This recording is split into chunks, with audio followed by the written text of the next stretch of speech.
Saving money on prescription medications can be complicated. The price at the pharmacy counter isn't necessarily the best deal. But you have to know what to look for. So tonight, part 2 of our Cost of Care series on prescription medication. Denver 7's Megan Lopez spoke to experts about tips to save money on meds. At the Flatirons Family Pharmacy in Longmont, This is Jackie. How can I help you? the phone seems to ring a lot these days. Along with COVID-19 testing, its regular clients are also coming in. It's still going to be crazy next week. Jen Palazzolo has owned the pharmacy for about 7 years. She's learned a lot about how prescription drugs are priced. The price starts far above with the manufacturer, and then with all of the in-between hands. And they do their best to help. We really try to be alert and conscious of what the price tag is before it, is over there waiting to be picked up, and then the patient has sticker shock. But the reality is the cost of prescription medications is rising in the U.S. A report from the Organization for Economic Cooperation and Development found Americans spend roughly $1,200 per year on prescriptions, more than any other developed country. But there are ways to save. It starts with your health insurance. I help people find the best plan for them. Annalisa Cleland is an insurance broker for Kodo Financial. Choosing the wrong plan really has an impact on their overall financial health. She says for people who rely on regular medications, If you have an expensive prescription medication, I don't recommend that with an HSA. If you have a chronic prescription, look at the copay plan. and because health insurance can be confusing, when in doubt, seek help. The next step is talking to your doctor. Is there another generic that might be a better price through my insurance? Is there any discounts available? Because sometimes the drug reps do leave cards in the office. You can have your doctor try and do a formulary exception. A formulary is a list of prescriptions your insurance company covers. Getting an exception approved means the insurance company can cover that medication, but it's a long process and it takes time.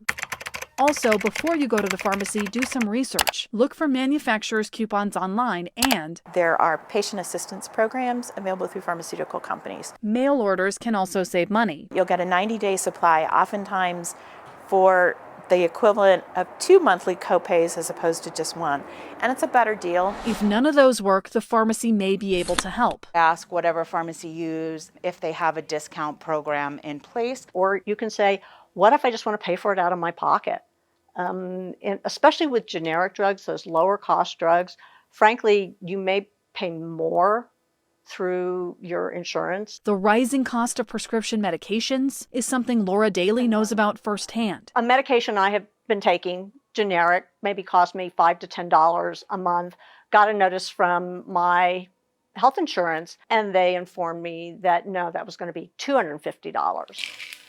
But Laura is a saver by nature, and finding deals isn't just a passion, but her profession. I am the owner and publisher of My Eye on the Cheap. We're just out to help people who live in the Denver-Boulder area save money. When it comes to pharmacies, there's a few tricks she's learned, like shopping around. Safeway, Target, CVS, online. Since different pharmacies have different deals with drug manufacturers, calling around could save money. But it means more driving, and you need to make sure your medications don't interact with one another. Another tip: In Colorado, you do not have to have a membership at either Costco or Sam's Club in order to avail yourself of the pharmacy there. these companies buy medications in bulk, so the price might be lower. Then there's the advent of companies like GoodRx. You can sign up with them, get a coupon, and you get a negotiated discount. That medication that would have cost Laura $250, GoodRx got down to below $100. But there's also a bad side to GoodRx and others like it. It's oftentimes not so advantageous to the pharmacy. In fact, pharmacies could up losing money by filling those prescriptions. The company has also come under fire in the past for sharing patient data with Google and Facebook, a practice it apologized for and promised to change. When it comes to prescription medications, there are ways to save money, but it takes some legwork. So the bottom line is, Don't be afraid to ask questions. We're here to help. Megan Lopez, Denver 7.